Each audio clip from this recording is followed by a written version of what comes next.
Hello everyone, welcome to easy for study. आज का ये वीडियो कुछ यूनिक होने वाला है और इस वीडियो में मुख्य रूप से लोक प्रशासन को हम डिटेल एनालिसिस करने जा रहे हैं। ठीक है, पॉलिटी के साथ ये लोक प्रशासन जो है पब्लिक एडमिनिस्ट्रेशन इसको इंक्लूड किया गया है। तो PT plus mains point of view से, क्योंकि पीटी में भी इससे सवाल बनते हैं, तो पीटी से संबंधित जो इंपॉर्टेंट फैक्ट्स होंगे उसको भी मैं एक्सप्लेन करूंगा। साथ ही साथ जो मेंस के पॉइंट ऑफ व्यू से इंपॉर्टेंट डिस्क्रिप्शंस होंगे विथ एनालिसिस, है ना, वो भी मैं एक्सप्लेन करूंगा ताकि आपको एक साथ दोनों का प्रॉपर क्या मिल जाए, डाटा मिल जाए, ताकि आप पीटी को भी कंप्लीट कर सकें और मेंस के पॉइंट ऑफ व्यू से अपना माइंड मेकअप कर लें। तो बिना देर किए हुए वीडियो को स्टार्ट करते हैं, आगे आते हैं। देखिए, लोक प्रशासन बेसिकली होता क्या है? लोक मतलब लोग और प्रशासन का मतलब होता है प्रशासन करना, देखभाल करना, सेवा करना, है ना। तो लोगों की देखभाल करना, लोगों की सेवा करना ही लोक प्रशासन कहलाता है। इसमें सबसे पहला बात प्रशासन को ध्यान से समझना होगा, क्योंकि अगर आप लोक प्रशासन पढ़ रहे हैं और अगर आप प्रशासन के बारे में नहीं जानते हैं तो आपके लिए ये थोड़ा सा प्रॉब्लम क्रिएट कर सकता है। तो बिना प्रशासन को जाने आप लोक प्रशासन को ठीक ढंग से नहीं समझ सकते हैं। इसीलिए लोक प्रशासन को स्टार्ट करने से पहले मैं आपको बताऊंगा कि प्रशासन क्या होता है। तो देखिए, प्रशासन जो है ना, एक लैटिन वर्ड है, एडमिनिस्ट्रेयर। लैटिन वर्ड एडमिनिस्ट्रेयर का ही इंग्लिश वर्जन है एडमिनिस्ट्रेशन। क्लियर है? लैटिन वर्ड एडमिनिस्ट्रेयर का ही इंग्लिश वर्जन है एडमिनिस्ट्रेशन, जिसका हिंदी मीनिंग होता है प्रशासन। तो एडमिनिस्ट्रेयर का मतलब क्या होता है? बेसिकली एड प्लस मिनिस्ट्रेयर से मिलकर के बना हुआ एडमिनिस्ट्रेशन, जिसमें मिनिस्ट्रेयर जो है ये वर्ड हमारा क्या है? लैटिन मिनिस्ट्रेयर है। और मिनिस्ट्रेयर का मतलब क्या होता है? तो ये होता है, इसका मीनिंग व्यवस्थित करना, कार्यों को देखभाल करना, ठीक है, और सेवा करना। ये भी याद रखिएगा, सेवा करना, व्यवस्थित करना और देखभाल करना, ये सारे के सारे मीनिंग होते हैं मिनिस्ट्रेयर का। यानी कि लोगों की सेवा करना, लोगों के लिए व्यवस्था करना या लोगों का देखभाल करना ही क्या कहलाता है? प्रशासन कहलाता है। इसमें अगर लोक लग गया तो लोगों के साथ लोक प्रशासन इंक्लूड करेगा। क्लियर है? तो देखिए, प्रशासन का ही मतलब हुआ कि लोगों की सेवा करना, लोगों की देखभाल करना। ठीक है, तो इसका जो मेन डेफिनेशन है ना, वो क्या होगा कि किसी सामान्य उद्देश्य को लेकर विभिन्न व्यक्तियों द्वारा सामूहिक प्रयास करना ही क्या कहलाता है? प्रशासन कहलाता है। क्लियर है? एक जनरल पर्पस होगा। क्लियर है? पर्पस होगा और अलग अलग व्यक्तियों के द्वारा, विभिन्न व्यक्तियों के द्वारा सामूहिक रूप से मिल करके जो कार्य किए जाते हैं, प्रयास किए जाते हैं, वो क्या है? प्रशासन है। ठीक है, यानी कि इस प्रशासन में देखा जाए तो एक होगा आपका सामूहिक प्रयास, दूसरा सामूहिक प्रयास के साथ साथ क्या होगा?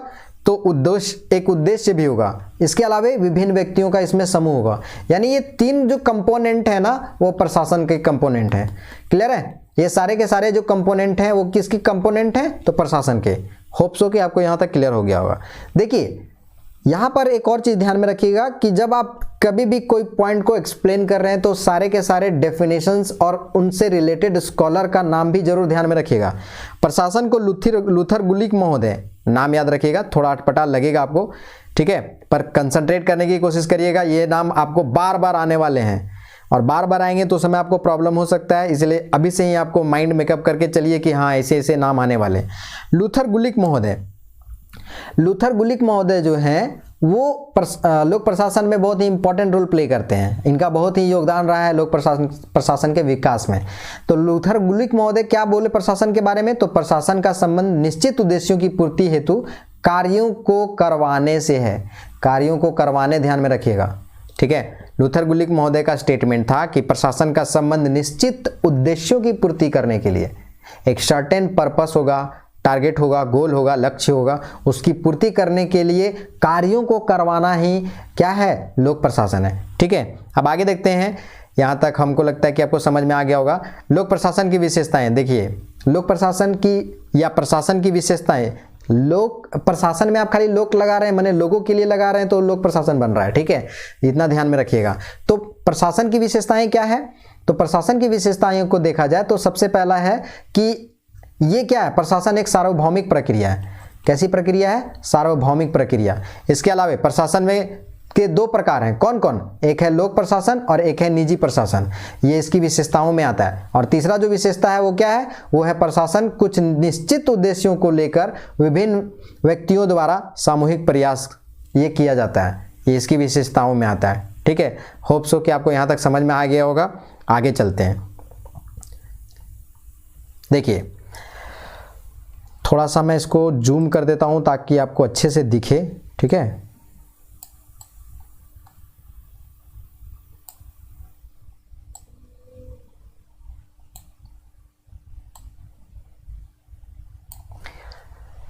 चौथा, तीन अभी विशेषता बता चुके थे। चौथा विशेषता क्या है? तो चौथा विशेषता है हमारा कि प्रशासन शब्द का प्रयोग प्रायः बड़े और विशाल संगठनों के लिए किया जाता है।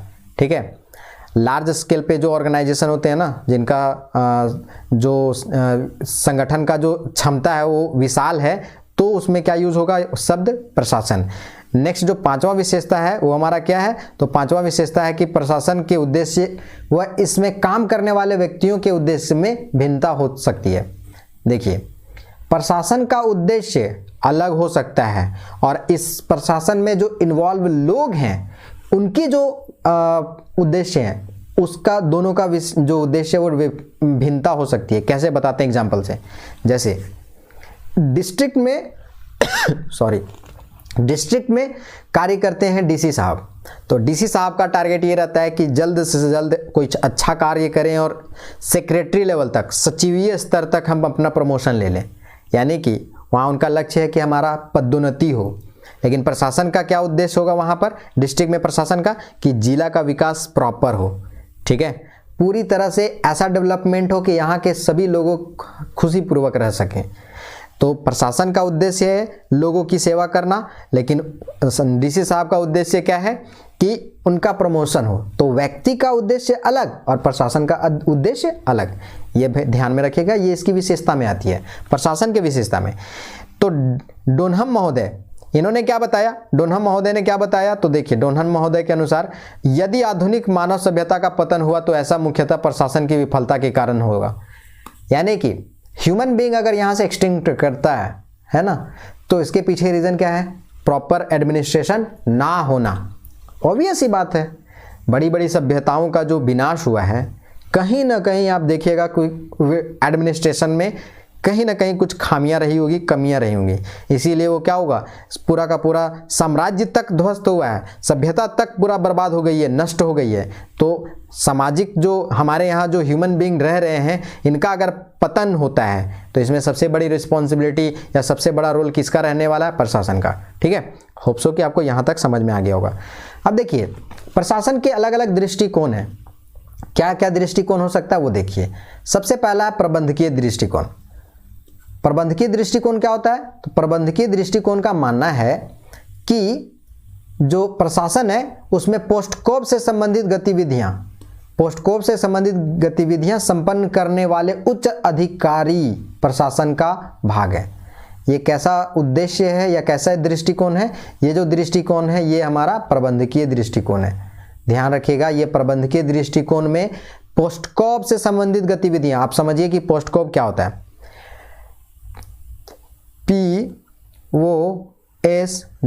POSTCORB, तो यहाँ जो वर्ड है P for planning, O for organising, S for staffing, D for directing, CO एक साथ होगा, CO कोऑर्डिनेटिंग, R फॉर हो जाएगा आपका रिपोर्टिंग और B फॉर बजटिंग। लेकिन 1971 में एक और टर्म इसमें जुड़ा था, वो था E, है ना, POSTECORBE, तो मीनिंग तो वही होगा ना, पोस्टकोर्ब। इसे एक वर्ड, इसका जो मीनिंग आता है या इसका फुल फॉर्म होता है यहाँ पर इवैल्यूएशन। ठीक है, इवैल्यूएशन क्लियर है। तो इवैल्यूएशन जो है वो आया था इसमें पोस्टकोप में 1971 में। इवैल्यूएशन जो होता है ई से स्टैंड करता है, क्लियर है। तो प्रबंधकीय दृष्टिकोण में यह बताया गया कि पोस्टकोप से संबंधित गतिविधियां इसमें संपन्न की जाती है, लेकिन ध्यान रखना उच्च अधिकारी। अब इसमें एक खामी रह गई। इसका मीनिंग ये हुआ ना, खामी क्या रही वो मैं बताऊंगा कि आखिर खामी क्यों मैं बोल रहा हूं। अब ऐसा नहीं आप हड़बड़ाने लगे क्यों खामी बोल रहे हैं। संगठन में केवल उच्च स्तरीय निर्णय लेने वाले व उनका क्रियान्वयन करने वाले व्यक्ति ही इसमें क्या होते हैं, प्रशासन का भाग है। ये कहना है किसका, कौन से दृष्टिकोण का, प्रबंधकीय दृष्टिकोण का। मतलब मैनेजमेंट, टॉप मैनेजमेंट पे लोग जो बैठे हुए हैं ना, वही लोग को ये क्या बता रहा है, प्रशासन में मुखिया, हेड। तो इसका जो दृष्टिकोण होगा यानी प्रबंधकीय जो दृष्टिकोण है वो कैसा दृष्टिकोण है, वो आपका है संकुचित दृष्टिकोण। कैसा दृष्टिकोण, संकुचित दृष्टिकोण। क्लियर है, नैरो।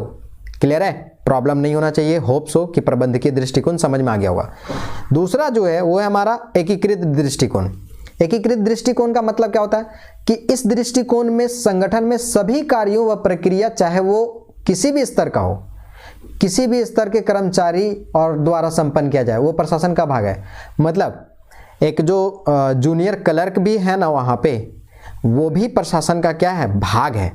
तो एकीकृत दृष्टिकोण है ना, इसमें जो लिपिकीय है, आप जान रहे होंगे क्लर्क की बात कर रहा है, पदाधिकारी भी इंक्लूड करेगा। वैसा नहीं कि इसको यहाँ एक्सक्लूड किया जा रहा, नहीं, उच्च पदाधिकारी भी इसमें इंक्लूड करेंगे एकीकृत दृष्टिकोण में, तकनीकी कर्मचारी भी, ठीक है, टेक्निकल जो लोग हैं वो लोग, लिपिकीय वर्ग मतलब क्लर्क, और जो हेल्पर भी है ना वो भी इसका एक भाग है।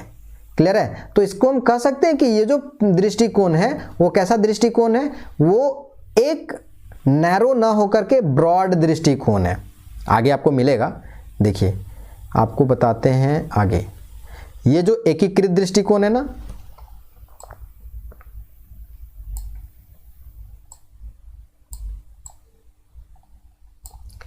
एकीकृत दृष्टिकोण जो है वो कैसा है, व्यापक। अभी मैं बताया ना, वो प्रबंधकीय जो था वो नैरो था, संकुचित था, लेकिन ये व्यापक है। क्लियर है, प्रबंधकीय दृष्टिकोण और एकीकृत दृष्टिकोण, ये दोनों को ठीक से समझिएगा, प्रशासन आपका क्लियर हो गया होगा। एक में खाली प्रबंधकीय माने जो मैनेजर लेवल का है वही लोग को ले रहा है, और दूसरा में मैनेजर को लेकर के सारे स्टाफ इंक्लूड होते हैं प्रशासन में। ये दृष्टिकोण है एकीकृत दृष्टिकोण। ठीक है, होप सो कि आपको क्लियर हो गया होगा। अब आता है मेन पॉइंट जिसको हम लोग को ज़्यादा पढ़ना है, वो है लोक प्रशासन। लेकिन ध्यान रहे कि लोक प्रशासन पढ़ने से पहले तो प्रशासन के बारे में आपको जानना ही पड़ेगा। अगर उसको आप नहीं जानते हैं तो फिर वो गड़बड़ कर सकता है। अब देखिए लोक प्रशासन क्या होता है। लोक प्रशासन बेसिकली, लोक प्रशासन प्रशासन का वह भाग है जो एक विशिष्ट राजनीतिक व्यवस्था के अंतर्गत रहकर राजनीतिक निर्णयों को कार्य रूप में लागू करता है। ये क्या कहलाता है, लोक प्रशासन। क्लियर है, यानी कि प्रशासन का एक ऐसा भाग जो विशिष्ट राजनीतिक व्यवस्था के अंतर्गत रह करके राजनीतिक निर्णयों को कार्य रूप में लागू करता है, क्या कहलाता है, लोक प्रशासन कहलाता है। तो इसको भी, लोक प्रशासन को भी अलग अलग स्कॉलर ने क्या किया है, डिफाइन किया है। तो सबसे पहला जो डिफिनेशन है वो एपेल्बी महोदय का है। मैं पहले बताया हूं कि आपको ऐसे ऐसे नाम मिलेंगे जो थोड़ा यूनिक लगेगा, पर याद रखिएगा ये सारे नाम आएंगे, हर्बर्ट साइमन, गुलिक, है ना। ध्यान रखिएगा, इन सब नामों को बाद में आपको रिपीट होने वाले हैं। एपेल्बी महोदय क्या बोले कि नीति निर्माण ही लोक प्रशासन का सार है, यानी इनका मुख्य जो तर्क था वो नीति निर्माण। क्लियर है, एपेल्बी महोदय यही बोले। लेकिन यहाँ पर एक साइमन है, अल्बर्ट साइमन, इनके द्वारा क्या कहा गया, इनके द्वारा कहा गया कि साधारण प्रयोग में लोक प्रशासन का अर्थ राष्ट्रीय, प्रांतीय, स्थानीय सरकारों की कार्यपालिका शाखाओं से की क्रिया से है।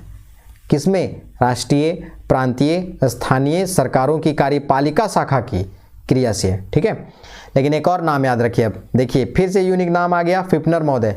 फिफ्नर महोदय क्या बोले कि सरकार का कार्य करना ही लोक प्रशासन है, चाहे वो स्वास्थ्य प्रयोगशाला में एक्सरे मशीन का संचालन करना हो या टकसाल में सिक्के डालना। दोनों बातें ध्यान में रखिएगा। मतलब सरकार का कार्य करना ही लोक प्रशासन है। तो सरकारी कार्य जितने भी हैं सारे के सारे किसके अंतर्गत आते हैं, लोक प्रशासन के अंतर्गत आते हैं। ऑब्वियस सी बात है, क्योंकि कहीं ना कहीं वो सर्विस आपको प्रोवाइड किया जा रहा है सरकार के अंतर्गत। जैसे सरकारी हॉस्पिटल में गए तो वहाँ पर आपका एक्सरे भी किया जा रहा है, तो वो भी लोक प्रशासन का भाग है। दूसरी ओर जो टकसाल में सिक्के ढाला जा रहा है वो भी प्रशासन का भाग है। क्लियर है, आपके ऊपर एडमिनिस्ट्रेशन, गवर्नमेंट प्रॉपर किया जा रहा है, वो भी एडमिनिस्ट्रेशन का ही पार्ट है। तो फिफ्नर महोदय का यही अपना मत था। देखिए अब आगे आते हैं कि लोक प्रशासन और प्रशासन, ये दोनों बीच में क्या डिफरेंस है, इसके बारे में भी थोड़ा जानेंगे तो आपको बढ़िया ही होगा। प्रशासन क्या है और लोक प्रशासन क्या है, इसको थोड़ा सा देख लेते हैं, इन दोनों के बीच में डिफरेंस क्या है। तो प्रशासन ना ये एक व्यापक दृष्टिकोण है। ठीक है, प्रशासन जो है व्यापक दृष्टिकोण इसलिए है क्योंकि लोगों का भी प्रशासन किया जा सकता है और अन्य चीज़ों का भी जो एडमिनिस्ट्रेशन होता है उसमें भी एडमिनिस्ट्रेशन किया जाता है। मतलब ब्रॉड इसका दृष्टिकोण है, व्यापक दृष्टिकोण है किसका, प्रशासन का। लेकिन लोक प्रशासन क्या है, संकुचित, क्योंकि ये एक प्रशासन का भाग है। ऑब्वियस सी बात है, साइंस बहुत बड़ा है, व्यापक है, लेकिन बायोलॉजी साइंस का एक ब्रांच है, इस तरह से आप समझिएगा। ठीक उसी तरह प्रशासन बहुत ही ज़्यादा व्यापक है, ब्रॉड है, लेकिन लोक प्रशासन प्रशासन का एक भाग है, तो ये थोड़ा सा संकुचित है। क्लियर है। दूसरा डिफरेंस क्या है, तो प्रशासन एक प्रक्रिया है, लेकिन जो लोक प्रशासन है ना वो क्या है, एक तंत्र है जिसके द्वारा विभिन्न जन कल्याणकारी कार्य क्या किए जाते हैं, संपन्न किए जाते हैं। जन कल्याणकारी कार्य किसमें, लोक प्रशासन में। पहले बताया हूं कि प्रशासन में बेसिकली सेवा ही करना होता है, लेकिन उसमें लोक लग गया है तो जन यानी लोक, जन कल्याणकारी संबंध, लोक प्रशासन या जन कल्याणकारी कार्य, सर्विस प्रोवाइड करना। ठीक है, ये सारी चीजें आती हैं लोक प्रशासन में। होप सो कि ये भी क्लियर हो गया होगा। तीसरा जो हमारा अंतर है वो क्या है, तीसरा जो हमारा अंतर है वो है इसका संबंध विभिन्न लोगों से कार्य करवाने से है। ये कार्य करवाने से संबंधित है लोक प्रशासन। लेकिन जो लोक प्रशासन है ये द्विअर्थी विषय है द्विअर्थी है। कैसे, एक में इसमें विषय भी होता है और इसमें तंत्र भी होता है। विषय का मतलब बहुत ही ज़्यादा ऑब्जेक्टिव्स होंगे, इसमें सब्जेक्ट भी होंगे, मैटर भी होंगे, और उस तंत्र के माध्यम से क्या किया जाता है, उसको एडमिनिस्टर किया जाता है। क्लियर है। चौथा जो डिफरेंस है वो बेसिकली किसी सामान्य उद्देश्य को लेकर विभिन्न व्यक्तियों द्वारा किया गया सामूहिक प्रयास क्या है, प्रयासन है। प्रयास ही प्रशासन है। सामान्य उद्देश्य को लेकर के विभिन्न व्यक्तियों द्वारा किया गया सामूहिक प्रयास ही क्या कहलाता है, प्रशासन कहलाता है। और इसका तो आप जानते हैं, इसका डेफिनेशन क्या है, तो लोगों की सेवा करना, लोगों की भलाई करना ही लोक प्रशासन है। ठीक है, होप सो कि आपको यहाँ तक क्लियर हो गया होगा। अब एक और डिफरेंस समझते हैं, लोक प्रशासन और शासन के बीच में क्या डिफरेंस है। ठीक है, लोक प्रशासन और शासन के बीच में भी आपको थोड़ा सा डिफरेंस समझ में आना चाहिए ताकि आपको प्रॉब्लम ना हो। ठीक है, देखिए शासन और लोक प्रशासन दोनों में डिफरेंस। शासन क्या है, शासन का संबंध सरकार से है, लेकिन लोक प्रशासन का संबंध नौकरशाही से है। ठीक है, शासन में क्या होता है, गवर्नेंस। ठीक है, और लोक प्रशासन में बेसिकली नौकरशाही, ब्यूरोक्रेट्स लोक प्रशासन में इन्वॉल्व होते हैं। ठीक है, इसके अलावा दूसरा जो शासन है, दूसरा जो डिफरेंस है वो है इसका संचालन जनता द्वारा चुने गए प्रतिनिधियों द्वारा किया जाता है। शासन हमारे ऊपर किया जाता है ना, तो हम लोग अपना रिप्रेजेंटेटिव भेजते हैं, उनके द्वारा हमारे ऊपर क्या किया जाता है, शासन किया जाता है। लेकिन जो लोक प्रशासन होता है ना, उसमें डिफरेंस है। क्या डिफरेंस है, इसका संचालन सरकार द्वारा नियुक्त अधिकारियों द्वारा किया जाता है। जैसे आप बीडीओ बनिएगा, डीएसपी बनिएगा, आईएएस बनिएगा, आईपीएस बनिएगा, आप ही लोक प्रशासन के भाग हैं, आप ही तो ब्यूरोक्रेट्स हैं।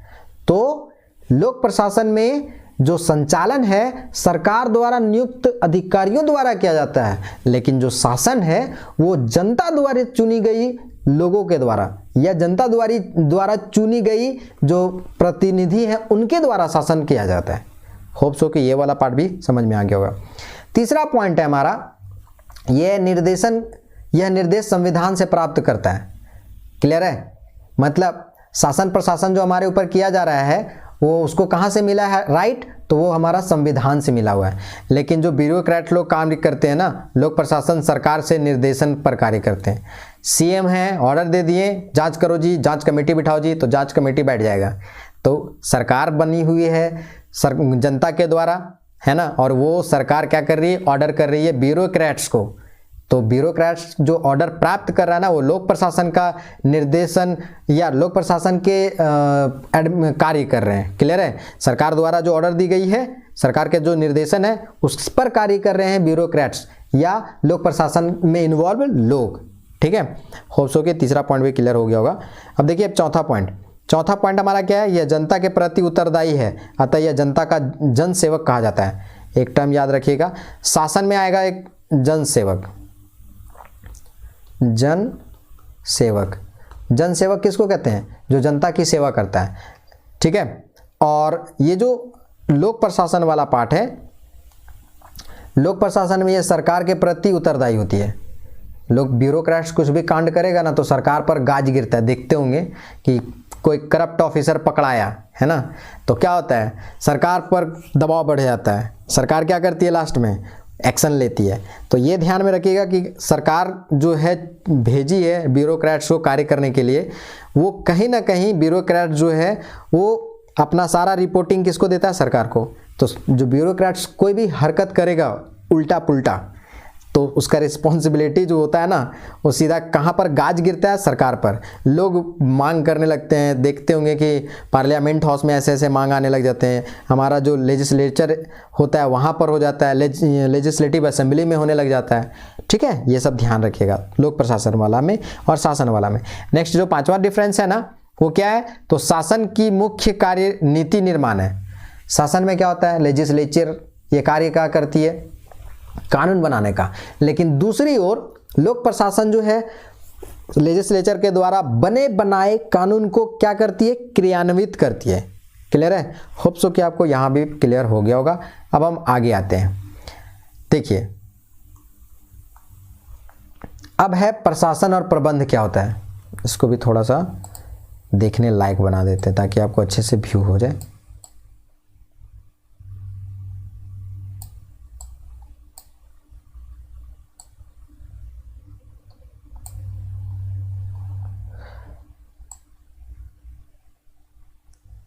अब ध्यान से समझिएगा, ये मैं इसलिए करता हूं ताकि आपको ठीक से पढ़ भी सकें। सामने लगा हुआ है, आप इसको ठीक से पढ़ सकें, इसीलिए मैं इसको थोड़ा सा जूम इन कर रहा हूं।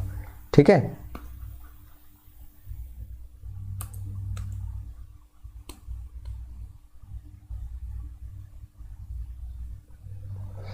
प्रशासन और प्रबंध क्या होता है, दोनों के बीच में थोड़ा सा डिफरेंस समझिए। प्रशासन और प्रबंध क्या होता है, तो सबसे पहला प्रबंध समझिए। प्रशासन या संगठन का वह भाग जो संसाधनों के समुचित उपयोग व उनमें समन्वय तथा संगठन के लक्ष्यों की प्राप्ति के काम या क्रम में उनका संचालन सुनिश्चित करता है। क्लियर है, जो प्रबंध होता है ना, बेसिकली प्रशासन का ही एक भाग है। जो प्रबंध है, मैनेजमेंट है, वो एडमिनिस्ट्रेशन का क्या है, एक पार्ट है, एक भाग है।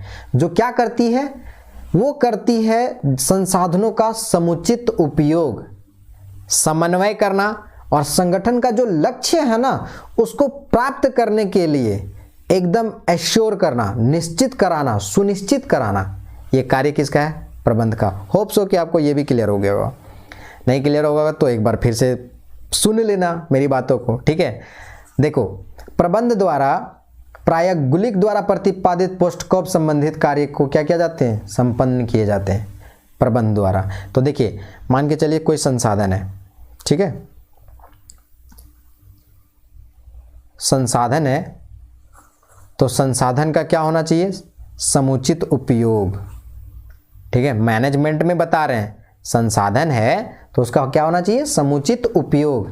दूसरा क्या होना चाहिए, समन्वय। और तीसरा क्या होना चाहिए, लक्ष्य की प्राप्ति के क्रम में संचालन। लक्ष्य की प्राप्ति के क्रम में संचालन कहने का तात्पर्य हुआ ना कि जब टारगेट को, गोल को अचीव करने की कोशिश की जा रही है उस समय कार्य को क्या किए जाते हैं, संचालित की जाती हैं। संसाधन कुछ इसी तरह से मैनेजमेंट होता है। ठीक है, इसीलिए प्रबंध की बात कर रहे हैं यहाँ पर। अब देखिए प्रशासन और प्रबंध में दोनों में डिफरेंस क्या है। तो इस डिफरेंस को समझने से पहले आपको एक बात और फैक्ट समझना होगा कि जो सबसे पहला अंतर था ना, वो ऑलिवर सेल्डन महोदय द्वारा 1923 ईस्वी में इनकी किताब थी, फिलॉसफी ऑफ मैनेजमेंट। साइड में मैं लिख देता हूँ, किताब का नाम जरूर याद रखिएगा। क्यों रखिएगा मैं अभी तुरंत बताता हूँ, पहले लिख देता हूँ, philosophy of management. Philosophy of management किताब किनका है, तो ये आपका है ऑलिवर सेल्डन का, ऑलिवर सेल्डन महोदय का। ये मैं क्यों लिखा, आप थोड़ा सा इसमें इंपॉर्टेंट ध्यान दे सकते हैं। देखिए क्या है ना कि पीटी में ना आपको वहां पर भी आ जाएगा एडमिनिस्ट्रेशन, पब्लिक एडमिनिस्ट्रेशन से संबंधित क्वेश्चंस आ जाते हैं। अब मान के चलिए यही बुक पूछ दिया philosophy of management book is written by, 4 option दे देंगे, गुलिक साहब, हर्बर्ट साइमन, इसके अलावे ओलिवर सेल्डन और एक और कोई और स्कॉलर का नाम रहेगा। 4 ऑप्शन मिलेगा। तो वो क्वेश्चन को आप अगर यहाँ से क्लियर नहीं रहेंगे तो वहाँ आप टिक नहीं कर पाएंगे। मैं इसीलिए फिलॉसफी ऑफ मैनेजमेंट बुक का नाम और कौन लिखे हैं उस बात को यहाँ पर मेंशन किया, ठीक है। और कोई मेरा यहाँ पे शौक नहीं था इसको कहने का या बताने का। देखिए, तो क्योंकि पीटी और मेंस दोनों के पॉइंट ऑफ व्यू से मैं बता रहा हूँ, तो इसीलिए मैं दोनों को इंक्लूड करके एक ही वीडियो में पूरा का पूरा मैं क्लियर करा दूंगा। इसके अलावे मेंस में स्पेसिफिक टॉपिक का, मेंस का स्पेसिफिक टॉपिक का सारे के सारे टॉपिक जो पब्लिक एडमिनिस्ट्रेशन है उसका सारा topic, each and every topic का मैं सिनॉप्सिस तैयार किया हूँ खुद से। और उस सिनॉप्सिस को क्या करेंगे ना, मैं यहाँ पे डायग्राम बना बना करके और एक्सप्लेन करते जाएंगे। इसके बाद लेकिन पहले आपको यहाँ वाला बेसिक्स के साथ साथ मेंस के पॉइंट ऑफ व्यू से और पीटी के पॉइंट ऑफ व्यू से, दोनों के पॉइंट ऑफ व्यू से पहले क्लियर करवा देते हैं। थोड़ा आपका माइंड जो है वो उस लेवल तक पहुँच जाए जब मैं सिर्फ और सिर्फ क्या करूँ, तो जो सिनॉप्सिस है उसको एक्सप्लेन करूँ तो आपको ठीक ढंग से समझ में आए। इसीलिए मैं इस वीडियो को पहले ला रहा हूँ, ठीक है। अब देखो यहां पर ना 2 शब्द आया हुआ है, प्रशासन और प्रबंध। इन दोनों के बीच में क्या डिफरेंस है? तो प्रशासन जो है वो व्यापक अवधारणा है, लेकिन जो प्रबंध है ना वो कैसी अवधारणा है? तो वो एक प्रशासन का ही भाग है और संकुचित अवधारणा है। प्रशासन ब्रॉड है, प्रबंध क्या है? ये नैरो है। दूसरा जो डिफरेंस है वो क्या है? दूसरा डिफरेंस वो आपका प्रशासन का एक मुख्य कार्य संगठन के लक्ष्यों को निर्धारित करना है। प्रशासन क्या करती है? संगठन के लक्ष्यों को निर्धारित कर देती है। लेकिन प्रबंध में क्या होता है? प्रबंध में बेसिकली प्रबंध इन निर्धारित लक्ष्यों को क्या करती है? प्राप्त करने का प्रयास करती है, ठीक है। दूसरा डिफरेंस समझ में आ गया होगा। तीसरा जो डिफरेंस है, प्रशासन संगठन में प्रभावी निर्देशन सुनिश्चित करता है, लेकिन प्रबंध जो है संगठन में प्रभावी कार्य को निष्पादन करने को सुनिश्चित करता है, ठीक है। प्रबंध, होप सो कि प्रशासन और प्रबंध के बीच में जो बेसिक डिफरेंस है वो समझ में आ गया होगा। ओलिवर सेल्डन का बुक का नाम क्या है बताइएगा। चलिए आगे आते हैं। मेरा बताने का तात्पर्य ये है कि आप ठीक ढंग से समझ लें, कंसेप्ट को बिल्ड कर लें, ताकि आपको किसी भी हाल में कहीं भी कोई भी पेपर में कोई किसी तरह से कोई परेशानी ना हो। मेरा पढ़ाने का एकमात्र लक्ष्य यही है और हमको कुछ नहीं समझना है, ताकि आप ठीक ढंग से समझ लेंगे तो आपको प्रॉब्लम कम होगा। देखिए यहाँ पर थोड़ा सा मैं और एक्सप्लेन कर देता हूँ कि कुछ विचारधाराएं हैं। किसका? प्रशासन और प्रबंधन से संबंधित। तो क्या विचारधारा है? तो पहला विचारधारा है अमेरिकन विचारधारा, ठीक है। दूसरा है एंग्लो विचारधारा और तीसरा है विचारधारा, इसको मैं नाम नहीं दिया गया है लेकिन इसी में हम एक्सप्लेन कर देंगे कि तीसरा विचारधारा किस चीज़ से संबंधित है। सबसे पहले आते हैं प्रशासन व प्रबंधन से संबंधित जो अमेरिकन विचारधारा है। ये क्या कहता है? ये बेसिकली कहता है, देखिए यहाँ पर एक डायग्राम बनाया हुआ है। प्रशासन के अंतर्गत आ रहा है प्रबंध, ये प्रबंध है और ये प्रशासन है, यानी कि ब्रॉड है प्रशासन और प्रबंध इसके अंतर्गत का कार्य करता है, ठीक है।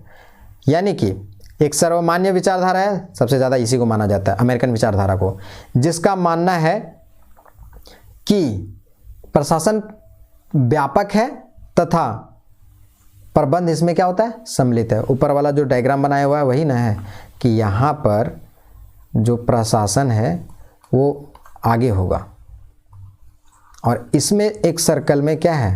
प्रबंध। क्लियर है? आप समझ गए होंगे। तो इस हिसाब से आपको समझना होगा कि जो प्रशासन है वो ब्रॉड है और प्रबंध जो है वो नैरो है। क्लियर है? यानी कि प्रबंध प्रशासन के अंतर्गत रह के कार्य करता है। और इस जो डेफिनेशन है इसको ना कुछ लोगों ने क्या किया है, तो कुछ लोगों ने इसको एक्सेप्ट किया है, कहने का मतलब सपोर्ट किया है। क्या सपोर्ट, कौन लोग सपोर्ट किए हैं? तो एक सुल्ज महोदय हैं, सुल्ज महोदय, रॉबिन्सन महोदय इसका समर्थन करते हैं। इसके अलावे दूसरा जो एंग्लो विचारधारा है, एंग्लो विचारधारा या आंग्ल विचारधारा इसी को कहा जाता है। इसमें क्या बोला गया, इस विचारधारा का मानना है कि प्रबंध एक व्यापक शब्द है जिसमें प्रशासन सम्मिलित है। यहाँ पर डायग्राम जो है सेम है, पर एक डिफरेंस ये है ना कि अबर जो है वो प्रबंध बाहर हो गया और प्रशासन इसके अंतर्गत आ गया। मैं फिर से आपको डायग्राम के थ्रू बताने की कोशिश करता हूँ। ये है एंग्लो विचारधारा, ठीक है। इस बार जो है वो आपका आ गया, ये है प्रबंध ओपन में, ठीक है। ये प्रबंध है और इसके अंतर्गत आ रहा है प्रशासन। तो ये है आपका एंग्लो कंसेप्ट या कह सकते हैं आंग्ल विचारधारा।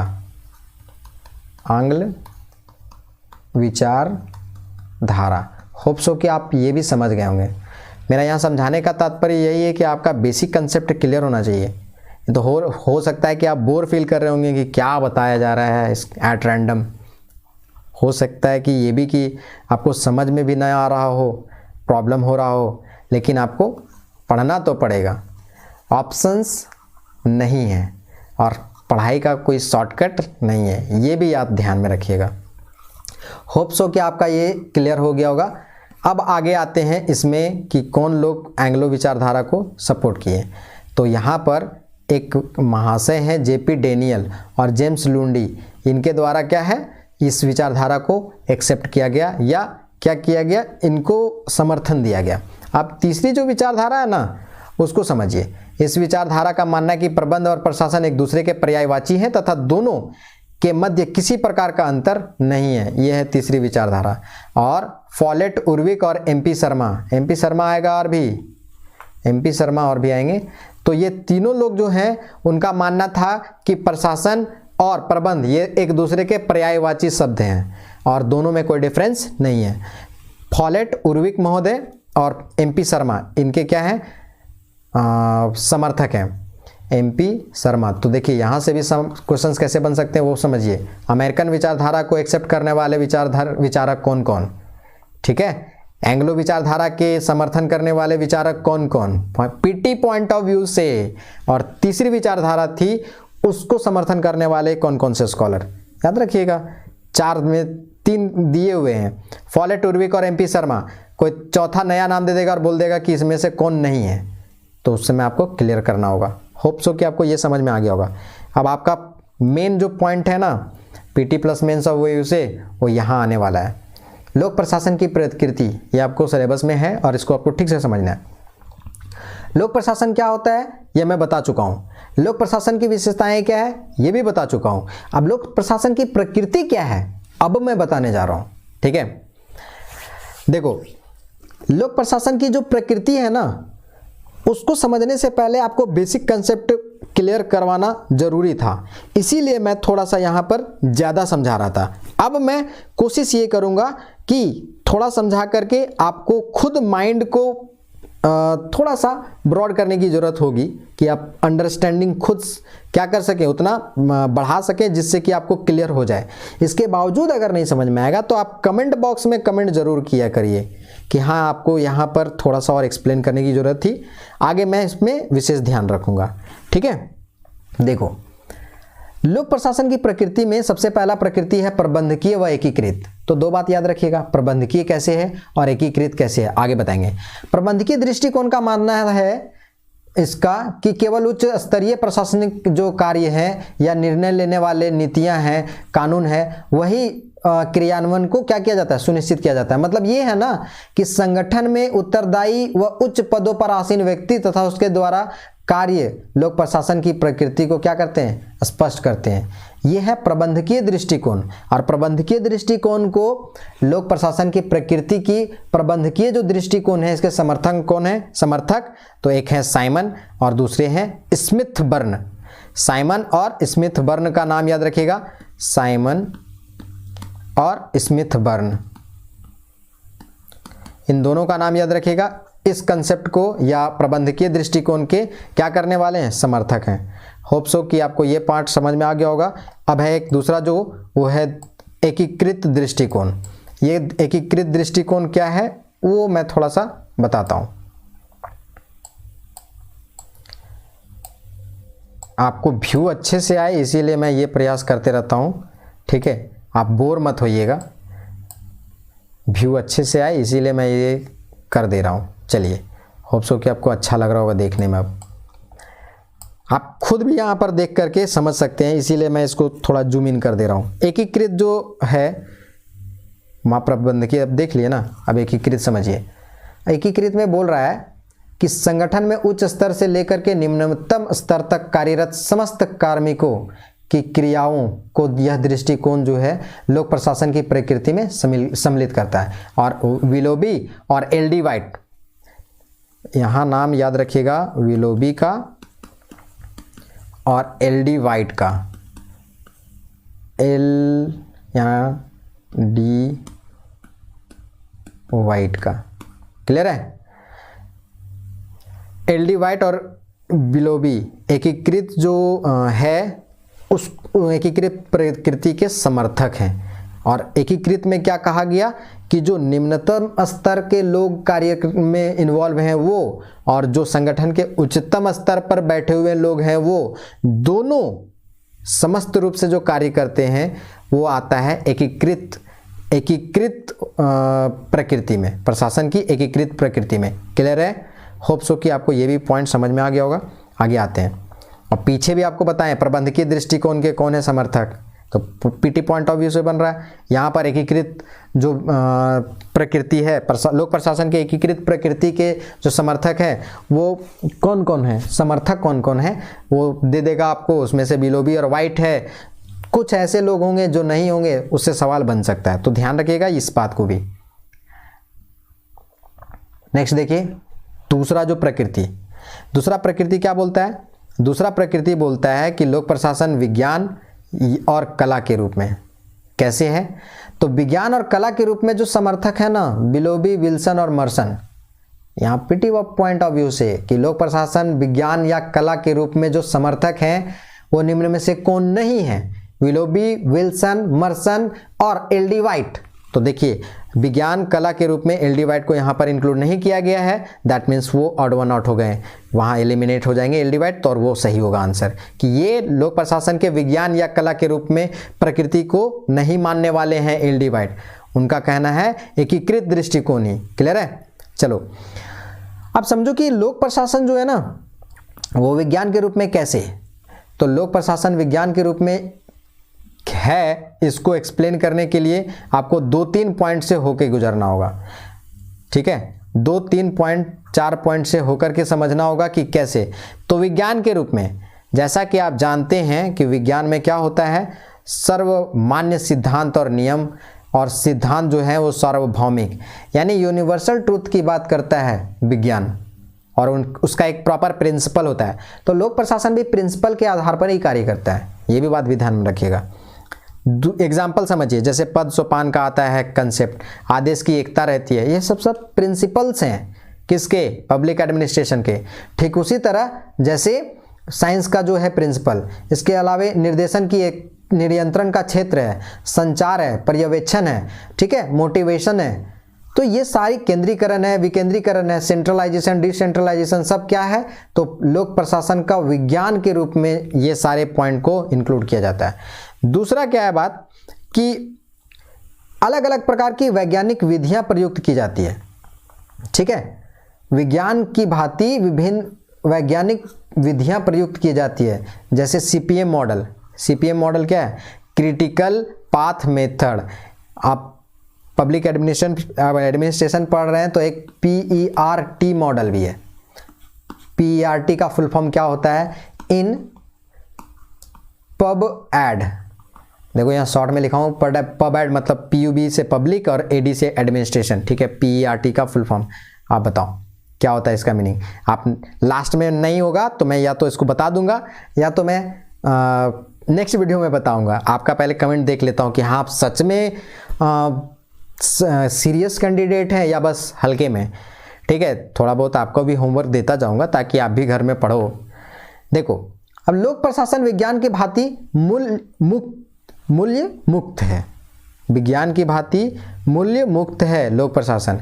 चौथा जो पॉइंट है वो लोक प्रशासन में इसके सिद्धांतों के आधार पर भविष्यवाणी की जाती है। बेसलेस नहीं, कुछ मूल्य होते हैं, कुछ सिद्धांत होते हैं, उसी के बेसिस पे क्या किया जाता है, प्रेडिक्शन किया जाता है। जैसे मान के चलिए एग्जाम्पल, एक सबसे बढ़िया एग्जाम्पल देते हैं आपको।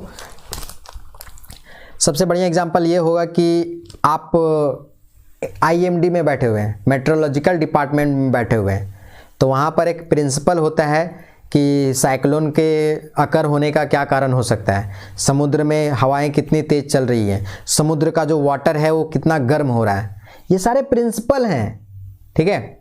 और वो प्रिंसिपल के बेसिस पे IMD ऑफिस में जो बैठा हुआ बंदा है ना, वो कैलकुलेशन करता है। अब यूँ नहीं कि क्या कहते हैं उसको, भविष्यवाणी बस बेसलेस कर दिया, नहीं, वो पूरा कैलकुलेशन करता है कि स्पीड जो है एयर का वो सर्कुलेट कितना कर रहा है। दूसरी बात कि वहाँ का जो वाटर बॉडी का टेम्परेचर है वो कितना रेज कर रहा है, ठीक है। इसके बेसिस पे ये डिटरमाइन करता है, ये भविष्यवाणी करता है कि यहाँ पर एक लो प्रेशर जोन या हाई प्रेशर जोन बन रहा है और वहाँ से साइक्लोन के अकर होने का चांसेस है। और तब हम लोग को क्लियर कट ये भविष्यवाणी करके बता देता है IMD डिपार्टमेंट कि बे ऑफ बंगाल में ये चक्रवात उठने वाला है और उड़ीसा में टकराएगा, ठीक है, या अरबियन सी में ये उठने वाला है, इधर गुजरात तट में टकराएगा, क्लियर है, या गोवा तट में टकराएगा, या मुंबई वाला तट में टकराएगा। ये होता है सिद्धांतों के आधार पर भविष्यवाणी। तो यही वाला भविष्यवाणी लोक प्रशासन में भी सिद्धांतों के आधार पर किया जाता है। होप सो कि समझ गए होंगे। चलो, थोड़ा सा ना ये वाला एक्सप्लेनेशन ज़्यादा हो गया, मुझे भी पता है, बोर मत होइएगा, आप बोर हो रहे होंगे इसीलिए मैं यहाँ पर इसका एग्जांपल लिया। चलो 5 नंबर में देखो कि लोक प्रशासन के विशेषज्ञ आज चिकित्सक, इंजीनियर, मनोवैज्ञानिक की भांति परामर्शदाता की भूमिका निभाने लगे। क्यों? क्योंकि उनका भी एक प्रिंसिपल है, उसी प्रिंसिपल के बेसिस पे ही क्या किया जाता है, प्रेडिक्शन किया जाता है, ठीक है। और जो 6 नंबर का जो हमारा पॉइंट है वो क्या है, लोक प्रशासन के प्रमुख ग्रंथ अर्थशास्त्र, रिपब्लिक, आईन अकबरी इस विषय को प्रमाणिक और वैज्ञानिक आधार प्रदान करने में सहायक होते हैं। प्रिंसिपल है तो कुछ बुक में लिखी गई होंगी, पढ़ लीजिए, कौटिल्य का अर्थशास्त्र पढ़िए, आईन अकबरी इतिहास पढ़े होंगे तो पता होगा कि किसके द्वारा लिखा गया। होप्स हो कि ये पॉइंट भी आपको क्लियर हो गया। मैं आगे आता हूँ, ठीक है।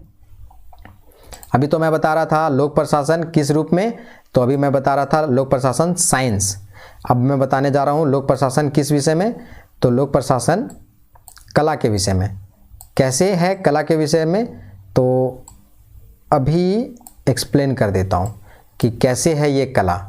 देखो, सबसे पहले लोक प्रशासन कला के रूप में है, इसके समर्थक कौन कौन है ये ध्यान में रखिएगा। तो लोक प्रशासन कला के रूप में इसके समर्थक कौन कौन है, इसके समर्थक हैं हमारे MP शर्मा। MP शर्मा ये भारत के हैं और भारत के लोक प्रशासन के पिता कहे जाते हैं, ठीक है। MP शर्मा का पूरा नाम जानते हैं क्या है, Mahadev Prasad Sharma, father of public administration in India, ठीक है, फादर ऑफ पबैड। होप्स हो कि आपको ये क्लियर हो गया होगा। लोक प्रशासन के कला के रूप में जो समर्थक है ना, उनका नाम क्या है, तो MP शर्मा है। और यही क्या किए थे, इसको क्या किए थे, एक्सेप्ट किए थे या बताए थे। समझिए अब कला के रूप में कैसे, अभी साइंस वाला आपको समझा दिए थे, अब कला को समझिएगा। देखो कला के रूप में कैसे है वो समझने के लिए सबसे पहले कुछ पॉइंट को फिर से ध्यान में रखना होगा। जैसे साइंस वाला समझाए थे ना कि लोक प्रशासन साइंस के रूप में कैसे, तो 5 पॉइंट में क्लियर करा दिए थे। यहाँ भी वैसे ही पॉइंट लेकर के समझा देंगे तो आपको पता चल जाएगा कि लोक प्रशासन कला के रूप में कैसे। देखिए मैं इस पॉइंट को काहे इतना फोकस कर रहा हूँ, क्योंकि जो लोक प्रशासन का जो पॉइंट है ना सिलेबस में, वो प्रकृति से संबंधित है। और अगर आप लोक प्रशासन की प्रकृति को नहीं समझिएगा ना, तो लोक प्रशासन को आप ठीक ढंग से समझ तो जाइएगा, पर ठीक ढंग से एक टर्म यूज कर रहा हूं, ठीक ढंग से नहीं समझ सकते तो पहले प्रकृति को ठीक से। अब जैसे किसी व्यक्ति का आप नेचर नहीं समझ रहे हैं, ठीक है, तो आप उस व्यक्ति को जज नहीं कर पाएंगे, अच्छे से जस्टिफाई नहीं कर सकते हैं। क्लियर है? तो आपको उसकी नेचर को जानना बहुत जरूरी है। ठीक उसी तरह मैं पब्लिक एडमिनिस्ट्रेशन के नेचर को समझाने की कोशिश कर रहा हूं। आप अगर ठीक ढंग से समझ जाएंगे नेचर को, तो पूरा पब्लिक एडमिनिस्ट्रेशन का पूरा कंप्लीट हो जाएगा। पोस्टमार्टम कर दीजिएगा पब्लिक एडमिनिस्ट्रेशन का। नेचर समझ गए हैं? क्लियर है? इसीलिए देखो क्या कह रहा है कि जो लोक प्रशासन है ना, इसको बनने के लिए विशिष्ट प्रतिभा की आवश्यकता होती है। ठीक उसी प्रकार जिस विशिष्ट प्रतिभा का धनी व्यक्ति ही अच्छा कलाकार हो सकता है। एग्जाम्पल समझिए, मान के चलिए लोक प्रशासन को आप ठीक ढंग से पढ़े नहीं और उसके बाद उसको आप एप्लीकेबल कराने की कोशिश कर रहे हैं, तो आप फेल हो जाएंगे। अब हमको बोलेगा कोई जाकर के कि आप एक्टिंग करो, तो ये पॉसिबल है नहीं, क्योंकि मेरे अंदर में विशिष्ट प्रतिभा एक्टिंग का है ही नहीं, तो मैं एक्टिंग कैसे करूंगा? समझ रहे हैं आप बात को? तो प्रशासन को विशिष्ट प्रतिभा की आवश्यकता होती है ना।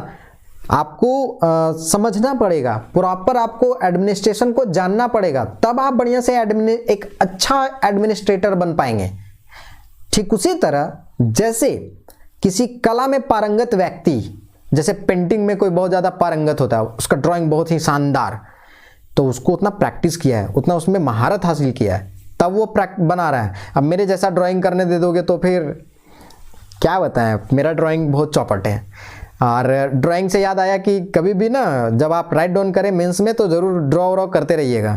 जितना सुंदर दिखेगा मार्क्स उतना ज़्यादा मिलता है, सुंदर नहीं दिखेगा टीचर बोर हो जाएंगे, फिर आपको प्रॉब्लम हो सकता है। यहाँ ड्राइंग से एक शब्द याद आया, आप इसको भी रख लीजिए। देखो यहाँ मैं ये पॉइंट को शायद होप्स हो कि समझा दिया हूँ कि एडमिनिस्ट्रेटर बनने के लिए आपको एक प्रतिभा की जरूरत होती है।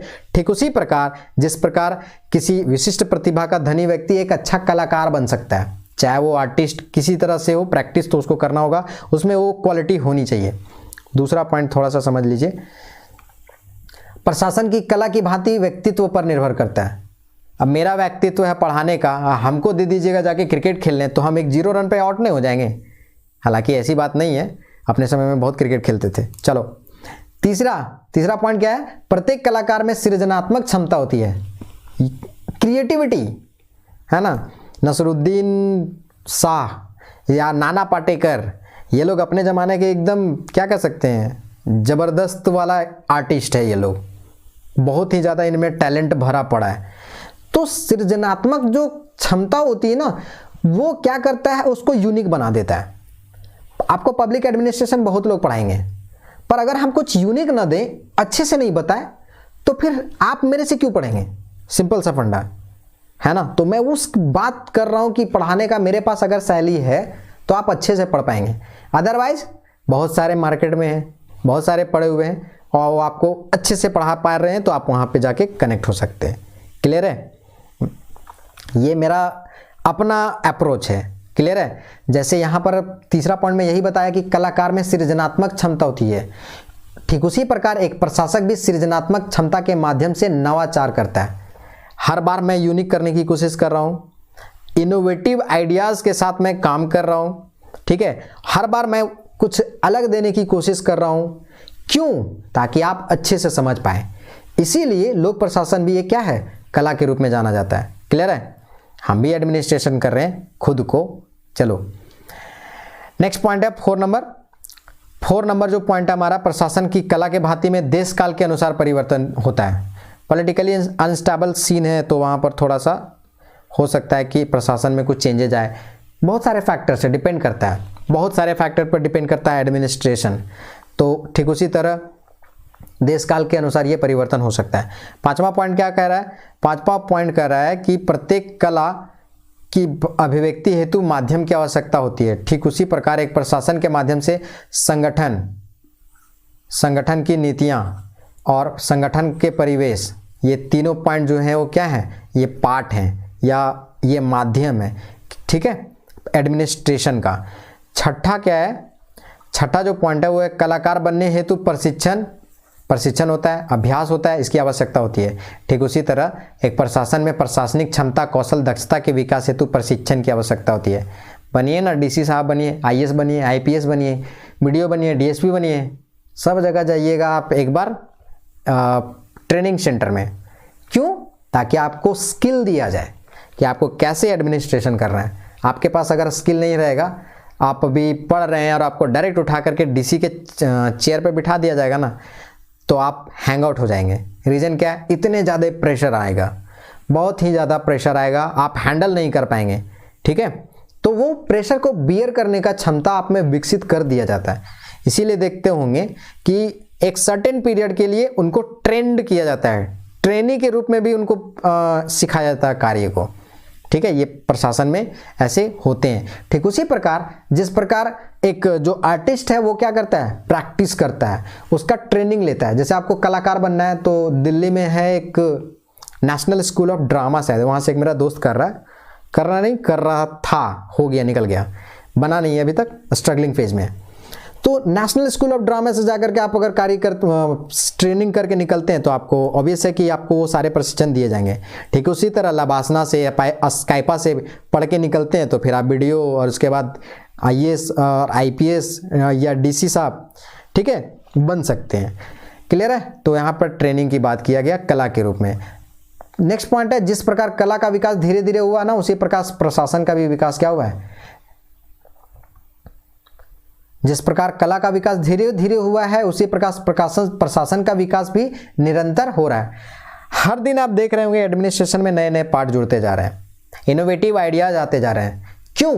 ताकि प्रशासन को और क्या किया जाए? ब्रॉड किया जाए, यूनिक लाइक किया जाए। इसीलिए अब निष्कर्षतः क्या कहा जा सकता है कि जो लोक प्रशासन न तो कला है और न ही विज्ञान, बल्कि ये सामाजिक विज्ञान का विकसित होता विषय है। यानी कि जो एडमिनिस्ट्रेशन है ना, एडमिनिस्ट्रेशन है वो किसका पार्ट है? सामाजिक विज्ञान का, सोशल साइंस का। ये किसका पार्ट है? Part of social science. अरे आपको हम इंग्लिश समझा दे रहे हैं, सॉरी। सोशल साइंस का सामाजिक विज्ञान का भाग है। देखो इतना इंग्लिश तो आना ही चाहिए, क्या है कि आपको वहाँ पर भी पेपर मिलेगा यार, इतना हड़बड़ाने की जरूरत नहीं है। होप सो कि आपको ये जो प्रकृति थी वो आपको समझ में आ गया होगा। ठीक है, अब है हमारा नेक्स्ट पॉइंट, लोक प्रशासन का क्षेत्र। ठीक है, लोक प्रशासन का क्षेत्र को थोड़ा सा समझ लेते हैं।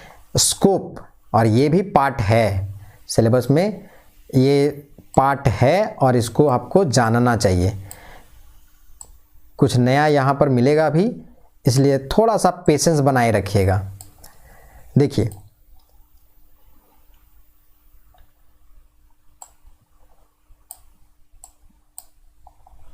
क्या है लोक प्रशासन का क्षेत्र, यानी कि स्कोप ऑफ पब्लिक एडमिनिस्ट्रेशन। तो देखो, जो संकुचित दृष्टिकोण है और एक व्यापक दृष्टिकोण है, यहाँ पर थोड़ा सा मैं एक्सप्लेन करूँगा। और इसको एक्सप्लेन इसलिए कर रहा हूँ ताकि आपको लोक प्रशासन के स्कोप को थोड़ा सा समझ ज़्यादा बढ़िया से विकसित हो जाए। समझने की कोशिश करते हैं इसके क्षेत्र को।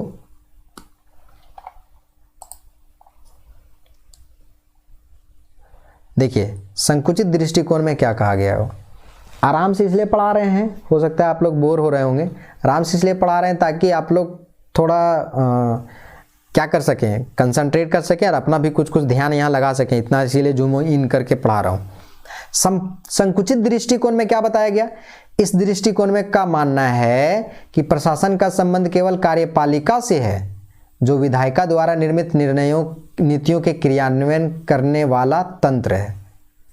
यानी कि संकुचित क्षेत्र है ना लोक प्रशासन का, इसमें साफ साफ सिर्फ लिखा हुआ है कार्यपालिका। बस इतना आप इस पॉइंट को अगर समझ लीजिएगा तो होप सो कि क्लियर हो जाएगा।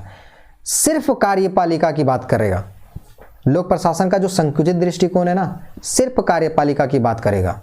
और इसमें ना विधायिका और न्यायपालिका लोक प्रशासन में सम्मिलित, इसके क्षेत्र में सम्मिलित नहीं किए जाते हैं। और ये जो संकुचित दृष्टिकोण है ना, चलो मैं यहां थोड़ा लिख के देता हूं, संकुचित दृष्टिकोण, राइटिंग थोड़ा खराब बन रहा होगा, सॉरी। इसके जो समर्थक हैं वो हैं साइमन और स्मिथ बर्न। संकुचित दृष्टिकोण के ये क्या कर रहे हैं, संकुचित दृष्टिकोण को ये समर्थन कर रहे हैं। संकुचित दृष्टिकोण का तात्पर्य क्या हुआ लोक प्रशासन के क्षेत्र में, तो प्रशासन का संबंध केवल किससे है, तो कार्यपालिका से है, ये संकुचित दृष्टिकोण है। लेकिन जो व्यापक दृष्टिकोण है ना, वो इंक्लूड करता है किसको, जो शासन का तीनों अंग है ना, कौन कौन, अभी मैं बता रहा हूं व्यापक दृष्टिकोण, और इसमें तीनों अंग जो है ना, चाहे वो व्यवस्थापिका हो, कार्यपालिका हो और न्यायपालिका हो, यानी कि जो व्यापक दृष्टिकोण है ना, व्यापक दृष्टिकोण में तीनों को इंक्लूड किया जाता है। कौन कौन, तो ये होता है लेजिस्लेचर, एग्जीक्यूटिव और जुडिशियरी। ठीक है, ये सारे इंक्लूड होते हैं। क्लियर है, यानी कि कार्यपालिका, व्यवस्थापिका और न्यायपालिका ये तीनों इंक्लूड होते हैं व्यापक दृष्टिकोण में, लेकिन संकुचित दृष्टिकोण में सिर्फ और सिर्फ कार्यपालिका को। दूसरी बात, यहां पर भी इसको क्या किया जा रहा है, इसमें पोस्टकॉप का सिद्धांत इसी में आता है। इसको बताने से पहले एक और समझ लीजिए कि लोक प्रशासन व्यवस्थापिका को विभिन्न आंकड़े उपलब्ध करवाने का के साथ साथ सदन संचालन में भी सहायता करता है। ये बात भी इसी में होता है, इसको भी इंक्लूड करिएगा। इसके अलावा कार्यपालिका को ये क्या बताया, व्यवस्थापिका बताया। बेसिकली व्यवस्थापिका मतलब होता है एग्जीक्यूटिव, तो व्यवस्थापिका क्या करता है, डाटा प्रोवाइड करता है पब्लिक एडमिनिस्ट्रेशन में। दूसरी बात, कार्यपालिका क्या करती है, कार्यपालिका नीति निर्माण जो किया गया है उसका क्रियान्वयन करने का कार्य करती है। नीति निर्माण का भी क्रियान्वयन और नीति निर्माण करना दोनों कार्य करती है कार्यपालिका। और प्रशासनिक न्यायपालिका जो है, इसमें आदेशों की क्रियान्वयन करना, विभिन्न गवाह और साक्ष्य को लाना आदि लोक प्रशासन के कार्य क्षेत्र में आते हैं। यानी कि इसमें तीनों इंक्लूड कर गए। जो व्यापक है दृष्टिकोण उसमें कौन कौन है, तो उसमें आपका एग्जीक्यूटिव, जुडिशियरी और लेजिस्लेचर यानी व्यवस्थापिका, कार्यपालिका और न्यायपालिका, इन तीनों को क्या किया जाता है, इंक्लूड किया जाता है। हो सकता है कि होप सो कि आपको ये भी समझ में आ गया होगा। तो तीन यहाँ पर क्षेत्र, पहला था व्यापक, दूसरा था संकुचित और तीसरा था अब एक है पोस्टकॉप। अभी मैं पोस्टकॉप का पूरा का पूरा बता दिया था एब्रिविएशन। तो ये जो दृष्टिकोण था ना, हाँ ये वाला थोड़ा सा इंपॉर्टेंट। चलो पीटी पॉइंट ऑफ व्यू से, पीटी पॉइंट ऑफ व्यू से क्या मतलब कि कुल मिला के ये समझिए कि मेंस में भी तो आपको ऑब्जेक्टिव देखना है, उसको भी आप ध्यान में रखिएगा। वैसे ही आया हुआ क्वेश्चन है। जो पोस्टकॉर्प सिद्धांत है ना, पोस्टकॉर्प, इसको कौन प्रतिपादित किए थे, लूथर गुलिक महोदय। ठीक है, लूथर गुलिक महोदय द्वारा पोस्टकॉर्प सिद्धांत को प्रतिपादित किया गया था। तो यहां पर पी से क्या होता है, पी से होता है प्लानिंग, यानी संसाधनों का सदुपयोग और विभिन्न योजनाओं की रूपरेखा का निर्धारण करना। ओ से हो गया ऑर्गेनाइजिंग, मैन, मेथड, मटेरियल और मशीन, इसको क्या करना, संगठित करना। मैन, मेथड, मटेरियल और मशीन, इनको संगठित करना ही क्या कहलाता है, ऑर्गेनाइजिंग। अब मान के चलो इस सबको अगर ऑर्गेनाइज करिएगा ही नहीं तो आपका एडमिनिस्ट्रेशन कैसे होगा। आगे एस का मतलब क्या होता है, स्टाफिंग, कार्मिकों की भर्ती करना, उनका वेतन देना, प्रशिक्षण, पदोन्नति संबंधी। थोड़ा मैं जूम कर देता हूँ ताकि आप भी बढ़िया से देख सकें, आपको भी अच्छा लगेगा उस तरह थोड़ा सा देखने में, क्योंकि ये थोड़ा जूम आउट हो चुका है।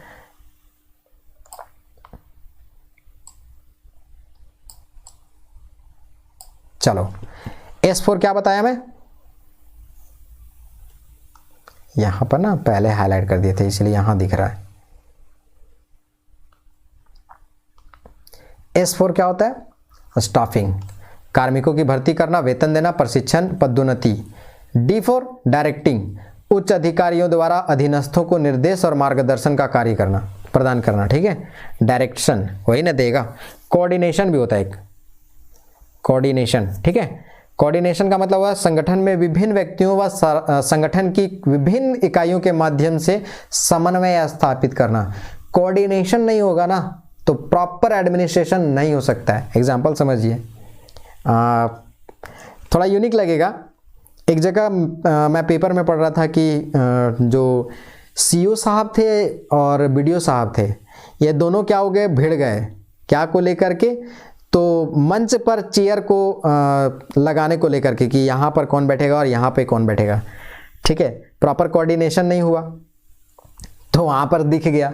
दूसरा, इससे बढ़िया एग्जांपल और क्या दे सकते हैं कि मान के चलिए कि यहाँ कुछ एडमिनिस्ट्रेशन का कार्य किसी दूसरे राज्य में जाकर के करना हो, तो वहाँ की जो प्रशासन है ना उसके साथ मेरा कोऑर्डिनेशन कैसा है, तब हम जाकर के प्रॉपर रन कर पाएंगे, ठीक है। इसीलिए देखते होंगे कि भारत सरकार क्या करती है, विभिन्न कंट्री के साथ प्रॉपर कोऑर्डिनेशन हो सेना के बीच में, इसीलिए युद्धाभ्यास किया जाता है ताकि यहाँ कोऑर्डिनेशन बना रहेगा ना तो बाद में कोऑर्डिनेशन करने की ज़रूरत नहीं पड़ेगी।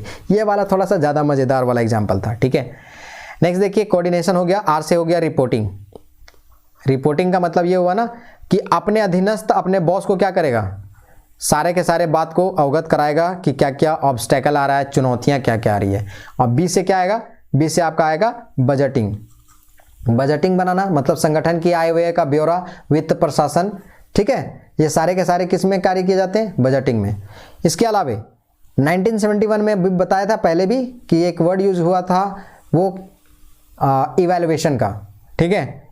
ये बाद में आया है 1971 में। 1971 में एक ई टर्म को यूज़ किया गया था इवैल्यूएशन का। इसको मैं बार बार क्यों लिख रहा हूँ, क्योंकि अगर ये आ गया ना तो प्रॉब्लम क्रिएट कर सकता है, इसीलिए मैं बार बार इसको रिपीट कर रहा हूँ, ठीक है। और ये थोड़ा सा यूनिक है, नया भी है। नेक्स्ट है इसका क्रिटिसिज्म, ठीक है। क्रिटिसिज्म क्या है, आलोचना क्या है। देखिए पहले बता रहा हूँ कि कोई भी टॉपिक पढ़ते हैं, कोई भी पॉइंट को पढ़ते हैं तो आपको सारे डायमेंशंस क्लियर होने चाहिए। अगर सारे डायमेंशंस क्लियर नहीं है तो फिर आप मेंस आंसर राइटिंग के टाइम में फंस सकते हैं। बोल देगा क्रिटिकली एनालाइज करिए, इसकी आलोचनात्मक विश्लेषण करिए, तो ये बात आपको पता नहीं रहेगी तो आप वहाँ पे बढ़िया से एक्सप्लेन नहीं कर पाएंगे। देखिए आलोचना क्या है, प्रशासन जो है ना, प्रशासन का मुख्य कार्य क्या है, नीति निर्माण, मूल्यांकन, जनसंपर्क, जो पूरे पोस्ट कॉप सिद्धांत से गायब है।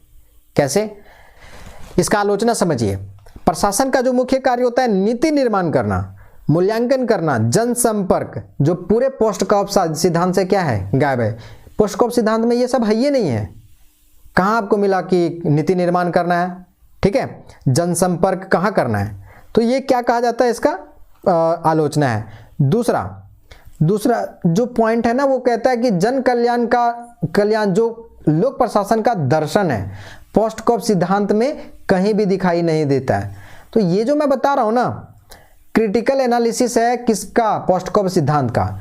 यहां पर मैं हिंदी में लिख देता हूं, POSDCORB, पोस्ट कॉप सिद्धांत का आलोचनात्मक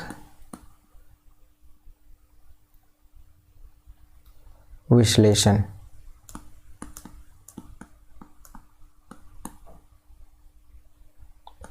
ये अभी जो बता रहा हूं ये है पोस्ट कॉप सिद्धांत का आलोचनात्मक विश्लेषण।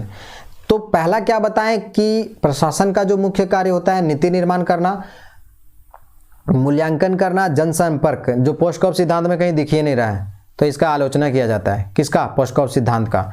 दूसरा बोला कि जन कल्याणकारी जो कार्य है, जो जन कल्याण जो लोक प्रशासन का दर्शन है वो पोस्ट कॉप सिद्धांत में कहीं दिखा नहीं, ये भी इसका क्या है, आलोचनात्मक विश्लेषण है। तीसरा है कि पोस्ट कॉप मानव संबंध उपागम का विरोधी है, जिसमें मानवीय संबंधों का स्थान नहीं दिया गया है। क्या कहा गया कि पोस्ट कॉप सिद्धांत में कभी भी कहीं भी मानवीय सिद्धांत या मानवीय संबंध को कहीं दर्शाया ही नहीं गया है। इसका मतलब कि मानव संबंध उपागम का विरोधी है। और जो चौथा हमारा है, चौथा है कि यह सिद्धांत लोक प्रशासन की केवल प्रबंधकीय नीति की व्याख्या करता है। प्रबंधकीय नीति का ही केवल व्याख्या करता है पोस्टकॉप सिद्धांत। ये इसके क्या किए जाते हैं, आलोचनात्मक विश्लेषण किया जाता है। अब देखिए नेक्स्ट हमारा पाठ्य विषय वस्तु। मैं इसको थोड़ा जूम कर देता हूँ ताकि आपको देखने में सुविधा हो। फिर से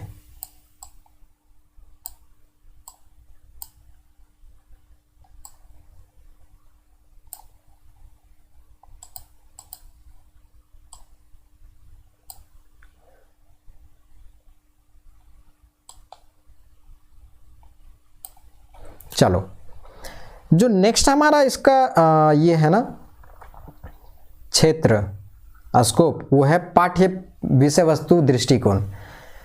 तो समर्थक इसका कौन है वो समझिए। पाठ्य विषय वस्तु दृष्टिकोण का समर्थक है लेविस मेरियम। नाम देख रहे हैं, नाम देखिए जरा ठीक से, नहीं तो गड़बड़ हो जाएगा। लेविस मेरियम समर्थित इस दृष्टिकोण का मानना है कि पोस्टकॉप से लोक प्रशासन नहीं चलता है, बल्कि यह सरकार द्वारा दी जा रही सेवाओं जैसे चिकित्सा, स्वास्थ्य, कृषि, परिवहन, समाज कल्याण जैसी विषय सामग्री पर यह निर्भर है। और मेरियम का क्या मानना था, हाँ एक बात और, ये दोधारी तलवार, ठीक है, कैंची के दो फलक, कैंची के दो फलक। मैं पढ़ा के यहाँ पर इसलिए बताना चाह रहा हूँ ताकि ये क्वेश्चंस पीटी में भी बन जाएंगे इनका, लेविस मेरियम का, ठीक है। ये वाला ध्यान में रखिएगा, थोड़ा इम्पॉर्टेंट है ये, इसलिए मैं यहाँ लिखा हूँ। लेविस मेरियम का क्या मानना था ना, इनका मानना था कि जो कैंची के दो फलक के रूप में, जिसमें एक फलक पोस्टकॉप से युक्त ज्ञान है तो दूसरा फलक जो है विषय का ज्ञान है, अतः दोनों फलक जो है धारदार होने चाहिए। तो क्या बोला, धार, कैंची के दो फलक का संबंध है लेविस मेरियम से। ये ध्यान में रखिएगा, ये पीटी में क्वेश्चंस बनेंगे और मेंस में भी ऑब्जेक्टिव क्वेश्चंस में बन सकते हैं। तो पाठ्य पुस्तक सिद्धांत को थोड़ा सा समझने की कोशिश किए। लेविस मेरियम इनके समर्थक हैं और इनका मानना है कि सरकार के द्वारा जो कार्य किए जा रहे हैं ना, चाहे चिकित्सा है, स्वास्थ्य, कृषि, परिवहन, समाज कल्याण, ये सब विषय पर निर्भर करता है, ठीक है, पोस्टकॉप पे वो नहीं चलता है। ये भी एक दृष्टिकोण है। पांचवा जो दृष्टिकोण है वो क्या है, तो लोक नीति का दृष्टिकोण। लोक नीति का दृष्टिकोण क्या है, इस दृष्टिकोण का मानना है कि लोक प्रशासन लोक नीति क्रियान्वयन के साथ साथ नीति निर्माण में भी महत्वपूर्ण भूमिका निभाता है। अब इसके जो लोक नीति का जो संबंध दृष्टिकोण है ना, इसके समर्थक है ड्रोर और एक और हैं लासवेल महोदय। लासवेल महोदय, इन दोनों का नाम जरूर याद रखिएगा। यह है लोक नीति संबंधित दृष्टिकोण के समर्थक। ये क्या कहता है कि लोक प्रशासन लोक नीति क्रियान्वयन के साथ साथ लोक नीति निर्माण में भी महत्वपूर्ण क्या करता है, भूमिका निभाता है, ठीक है। अब आगे आते हैं, छठा जो दृष्टिकोण है वो क्या है, तो छठा दृष्टिकोण है लोक निजी दृष्टिकोण, ठीक है। और लोक निजी दृष्टिकोण लोक निजी प्रशासन दृष्टिकोण है। ये बेसिकली लोक निजी प्रशासन दृष्टिकोण है। इसमें दो विचारधाराएं हैं, क्या क्या, कि लोक निजी में अंतर नहीं है और लोक निजी में अंतर है। तो लोक निजी में अंतर नहीं है, इसका मानने का जो समर्थक है वो है फॉलेट, गुलिक और उर्विक। और लोक निजी में अंतर है, इसको समर्थन करने वाले हैं साइमन और एपेलबी, ठीक है। ये दोनों बातें जरूर याद रखिएगा। लोक निजी प्रशासन दृष्टिकोण का दो विचारधाराएं इसमें इंक्लूड करती हैं। एक है लोक निजी में अंतर नहीं है, दूसरा लोक निजी में अंतर है। दोनों के कौन समर्थक हैं, तो लोक निजी में अंतर नहीं है, इसके जो समर्थक हैं वो है फॉलेट, गुलिक और उर्विक महोदय। वहीं दूसरी ओर लोक निजी में जो अंतर है, इसके समर्थक है साइमन और एपेलबी। और सातवां जो हमारा दृष्टिकोण है ना, वो है हमारा आधुनिक दृष्टिकोण। आधुनिक दृष्टिकोण क्या कहता है वो देखिए, इनके अनुसार लोक प्रशासन का क्षेत्र परिवर्तित परिस्थितियों के अनुसार परिवर्तनशील है। ये सबसे शानदार है। आधुनिक क्यों है, आधुनिक इसलिए क्योंकि प्रेजेंट टाइम में जो सिनेरियो है उसके बेसिस पे क्या किया जाता है, डिटरमाइन किया जाता है। क्लियर है, प्रशासन का क्षेत्र। तो ऑब्वियस है कि आधुनिक दृष्टिकोण सबसे ज्यादा यूनिक होगा और सबसे ज्यादा सर्वमान्य होगा। होप सो कि आपको वहां तक समझ में आ गया होगा। थोड़ा सा जूम कर देते हैं। ताकि आप भी पढ़ सकें।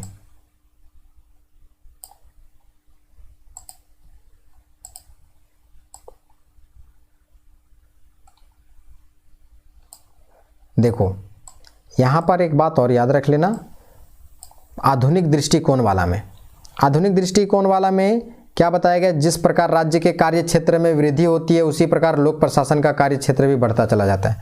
अब नैरो नहीं न रह सकते हैं, ब्रॉड माइंडेड होना पड़ेगा। अब अलग अलग मान्यताएं हैं, राजनीतिक मान्यताएं हैं, लोक प्रशासन और निजी प्रशासन समान है, और आधुनिक दृष्टिकोण में प्रशासन में 3, अब एक और कॉन्सेप्ट यहाँ आया, पहले इसको समझा देते हैं। कौन कौन मान्यता है? राजनीतिक प्रशासन द्विविभाजन सिद्धांत को क्या करता है? अस्वीकृत करता है, ठीक है।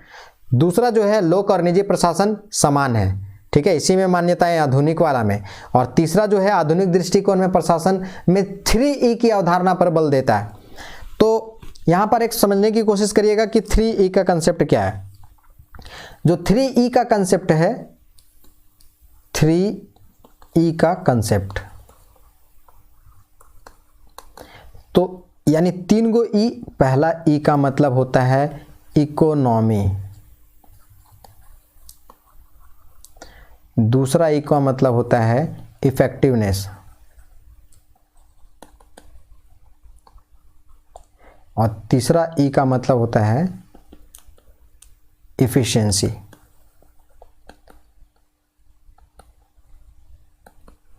बैक में चला गया होगा तो थोड़ा सा इसको ठीक से देख लीजिएगा, ठीक है। 3 या बोल देता हूँ मैं, 3 में क्या है? एक है इकोनॉमी, एक है इफेक्टिवनेस और तीसरा है इफिशिएंसी, यानी कि मितव्ययिता, प्रभावशीलता और कार्यकुशलता।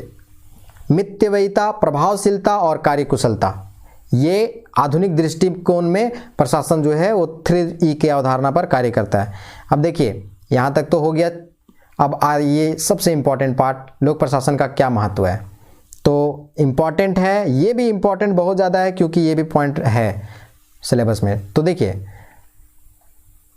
लोक प्रशासन का महत्व क्या है, तो सरकार के उद्देश्य को प्राप्त करने का साधन। पहला क्या है? सरकार के उद्देश्य को प्राप्त करने का साधन। कैसे? राज्य की इच्छाओं की पूर्ति के लिए प्रशासन ही एकमात्र माध्यम रहा है। यह सरकार द्वारा विभिन्न क्षेत्रों में जो नीतियां बनाई गई है उसका सफल क्या किया जाता है? क्रियान्वयन किया जाता है। इससे सरकार के जो उद्देश्य हैं वो क्या करते हैं? प्राप्त कर लेते हैं। सरकार कानून बना के दे दी, उसको इम्प्लीमेंट करवा दिया लोक प्रशासन वाले लोग, ब्यूरोक्रेट्स वाले लोग, तो इससे क्या होगा? सरकार को अपने जो टारगेट थे, गोल थे, उद्देश्य थे, उसकी पूर्ति हो गई। दूसरा है जन कल्याणकारी माध्यम। कैसे है जन कल्याण का माध्यम? तो हम जानते हैं कि भारत में लोक प्रशासन संविधान के नीति निर्देशक तत्वों के माध्यम से ही समाज के दिनहीन और निर्योग्यता युक्त व्यक्तियों हेतु राज्य द्वारा विशेष प्रयासों के माध्यम से समाज की मुख्य धारा में लाने का क्या किया जाता है? प्रयास किया जाता है। मान के चलिए जन कल्याण कैसे, तो पब्लिक के वेलफेयर का ही कार्य किया जाता है लोक प्रशासन में, जैसा कि स्पष्ट पहले ही बता चुका हूं मैं। सर्विस कर रहा है, सेवा दे रहा है पब्लिक का, लोक का, तो ऑब्वियस है कि जन कल्याण का एक माध्यम है लोक प्रशासन। नेक्स्ट इसी में कैसे, मान के चलिए चिकित्सा, स्वास्थ्य, परिवार कल्याण, शिक्षा, कृषि, ऊर्जा, आवास, है ना, सारे के सारे मूलभूत आवश्यकताओं को संचालन प्रशासन के माध्यम से ही होता है। इसीलिए क्या कहा जाता है? ये जन कल्याण का एक माध्यम है। ठीक है। वाल्डो, एक इनका किताब है वाल्डो का।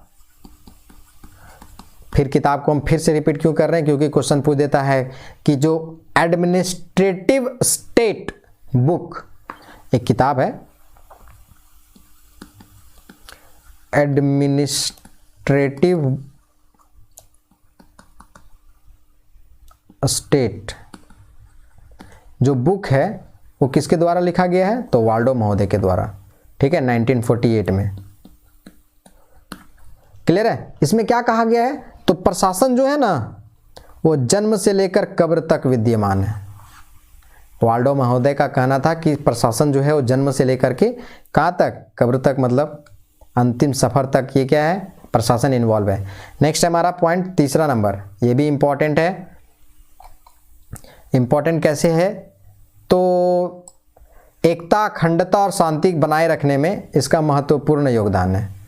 ठीक है, किसका? तो प्रशासन का।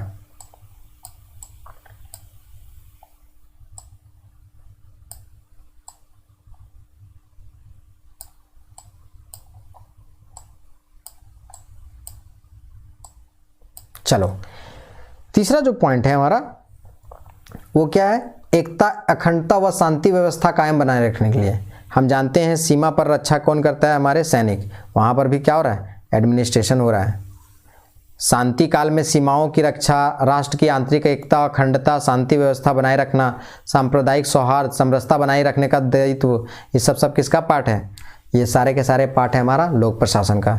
तो एकता, अखंडता और शांति व्यवस्था को बनाए रखना, ये हेडिंग पॉइंट हुआ और उसमें सारी बातों को एक मेंशन कर दीजिएगा। इसके अलावा जो चौथा पॉइंट है वो हमारा है लोकतंत्र का वाहक और रक्षक। लोकतंत्र का रक्षक कैसे है? तो हम जानते हैं कि सैनिक रक्षा कर रहा है, वहाँ एडमिनिस्ट्रेशन हो रहा है, तो कहीं ना कहीं हमारा लोकतंत्र का ये क्या कर रहा है? प्रोटेक्ट कर रहा है। याद रखिएगा इस बात को भी। तो आम व्यक्तियों तक शासकीय कार्यों की पहुंच सुनिश्चित करना, निष्पक्ष चुनाव करना, जन शिकायतों का निवारण करना, राजनीतिक चेतना में वृद्धि करना, विभिन्न विकास कार्यों में जन सहभागिता को सुनिश्चित करना, ये सारे के सारे जो है किसके पार्ट हैं? ये लोक प्रशासन के मुख्य भाग हैं। नेक्स्ट हमारा जो है वो आपका है महत्व सामाजिक आर्थिक परिवर्तनकर्ता के रूप में। कैसे सामाजिक परिवर्तन कैसे करेगा? तो जानते हैं समाज में बहुत सारे बाल विवाह, सती प्रथा, पर्दा प्रथा, दहेज प्रथा, ये सारी कुरीतियाँ हैं और इन कुरीतियों के प्रशासन के द्वारा इसका क्या किया जाता है? सामाजिक नीतियों, सामाजिक नियमों के माध्यम से समाधान करने का प्रयास किया जाता है। ठीक है, नेक्स्ट सामाजिक तो बता दिए, अब आर्थिक समझिए। आर्थिक कैसे? आर्थिक परिवर्तनकर्ता के रूप में कैसे? तो देश में व्याप्त बेरोजगारी, गरीबी, पूंजीवाद, है ना, समाज के में सामंजस्य स्थापित करना, आर्थिक संसाधनों का ही सही दिशा में प्रयोग करना, ये महत्वपूर्ण है पब्लिक एडमिनिस्ट्रेशन के पार्ट में। और नेक्स्ट हमारा है सभ्यता, संस्कृति और कला के संरक्षणकर्ता के रूप में। कैसे इसको प्रोटेक्ट करता है? तो लोक प्रशासन जो है ना, वो प्रत्येक राष्ट्र की सांस्कृतिक विविधता व विरासत का संरक्षण करने का, चित्रकला, वस्तुकला और संगीत कला में संरक्षण करने का, विकास करने का, गौरवशाली मूल्यों का संरक्षण करने का बात करता है। यानी कि हमारा जो कल्चर है ना, उसको प्रोटेक्ट करता है। कल्चर का मतलब होता है संस्कृति। आर्ट है ना यहाँ का, कला, उसको भी प्रोटेक्ट करता है। कौन? पबेड। क्लियर है? तो सभ्यता, संस्कृति व कला के संरक्षणकर्ता के रूप में कौन है? Public administration. इसका एक महत्व है। होप सो कि आपको ये भी पार्ट समझ में आया हो गया होगा। ठीक है, अब आगे आते हैं।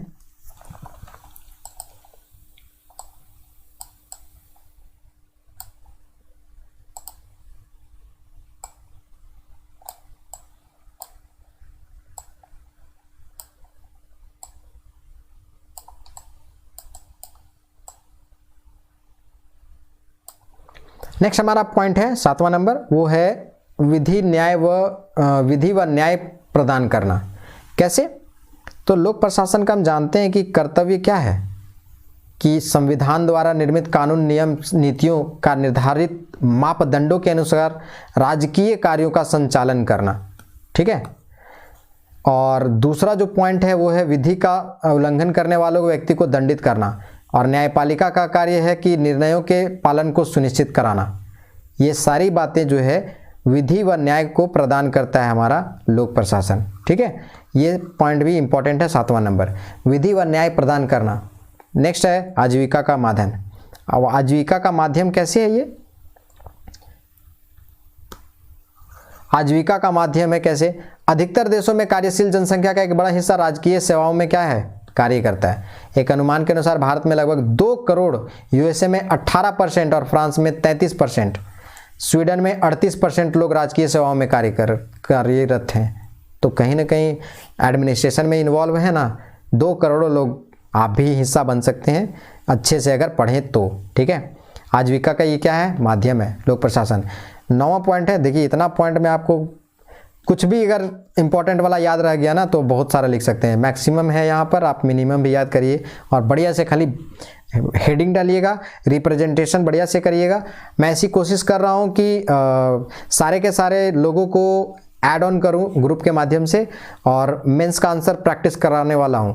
तो जिनको भी इंक्लूड होना है, ऐड होना है, आप जो नंबर दिया गया है ना उस पर आप कॉल कर सकते हैं। 2 नंबर दिया हुआ है, एक कॉल कर सकते हैं और नहीं तो फिर आप टेक्स्ट कम से कम व्हाट्सअप कर सकते हैं, मैसेज कर सकते हैं। आपको इंक्लूड किया जाएगा, मेंस आंसर राइटिंग प्रैक्टिस किया जाएगा। इसमें क्या होगा कि मैं खुद आप लोग के साथ बैठूंगा, खुद लिखूंगा, ठीक है। आप लोगों को क्वेश्चन भी दूंगा 3 घंटा और मैं भी खुद बैठ करके लिखाऊंगा और लास्ट में ओवरऑल एक मॉडल आंसर तैयार करके उसके बाद ग्रुप में सेंड कर दूंगा, ठीक है। जो लोग जुड़ना चाहेंगे वो आप जुड़ सकते हैं, क्या कि ऑफलाइन वाला सुविधा जो है अभी थोड़ा इशू आ रहा है, तो ऑनलाइन वाला सुविधा हम तत्काल में चालू कर सकते हैं अगर आप लोग का सपोर्ट रहा तो, ठीक है।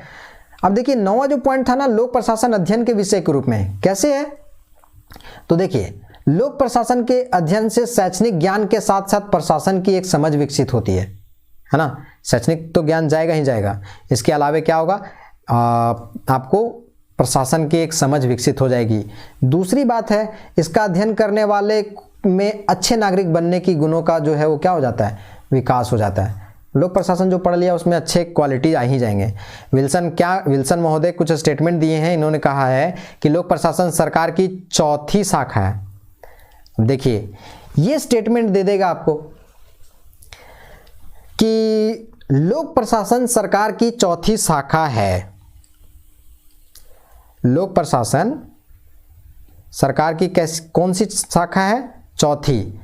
इसके बारे में ये स्टेटमेंट किसके द्वारा दिया गया, ये स्टेटमेंट विल्सन महोदय के द्वारा दिया गया, ठीक है। विल्सन महोदय के द्वारा ये स्टेटमेंट दिया गया, लोक प्रशासन सरकार की चौथी शाखा है, ठीक है। डोनहम क्या बोले हैं, डोनहम बोले हैं कि वर्तमान सभ्यता की असफलता प्रशासन की असफलता है।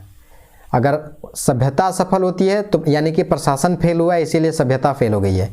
और एपेलवी महोदय क्या बोले हैं, तो देखिए ये वाला स्टेटमेंट ये जितने हैं ना वो जरूर ध्यान में रखिएगा, मैं यूं ही नहीं बोल रहा हूं। एपेलवी क्या बोले हैं, स्टेटमेंट बेस्ड क्वेश्चन भी आ जाता है, ठीक है। प्रशासन के बिना सरकार मात्र परिचर्चा क्लब है, ये स्टेटमेंट किसका है, एपेलवी महोदय का। ये वाला पार्ट भी शायद आपको क्लियर हो गया होगा कि लोक प्रशासन अध्ययन के विषय के रूप में अपना महत्वपूर्ण योगदान देता है, ठीक है।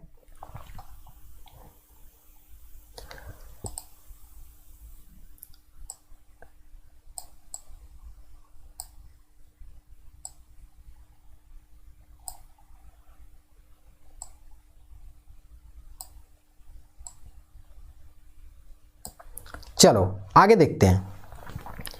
आगे हमारा पॉइंट है कि लोक प्रशासन के महत्व में वृद्धि के कारण क्या है, यानी कार्य क्षेत्र में वृद्धि के महत्व के क्या कारण है। तो पहला जो कारण है ना वो हमारा है कि पुलिस राज्य के स्थान पर लोक कल्याणकारी राज्य की उद्भव। हम जानते हैं कि यहाँ डिक्टेटर तो चलेगा नहीं कि आप ज़बरदस्ती करिएगा और काम हो जाएगा, तो लोक कल्याणकारी के जहाँ भी बात आएगा तो वहाँ पब्लिक एडमिनिस्ट्रेशन लाना जरूरी है, तो इसीलिए लोक प्रशासन का महत्व जो है वो बढ़ा है। दूसरा, देख रहे हैं कि आए दिन जनसंख्या क्या हो रही है, रैपिडली ग्रो कर रही है, तो जनसंख्या वृद्धि भी एक इंपॉर्टेंट फैक्टर है जो लोक प्रशासन के महत्व को क्या कर रहा है, बढ़ा रहा है।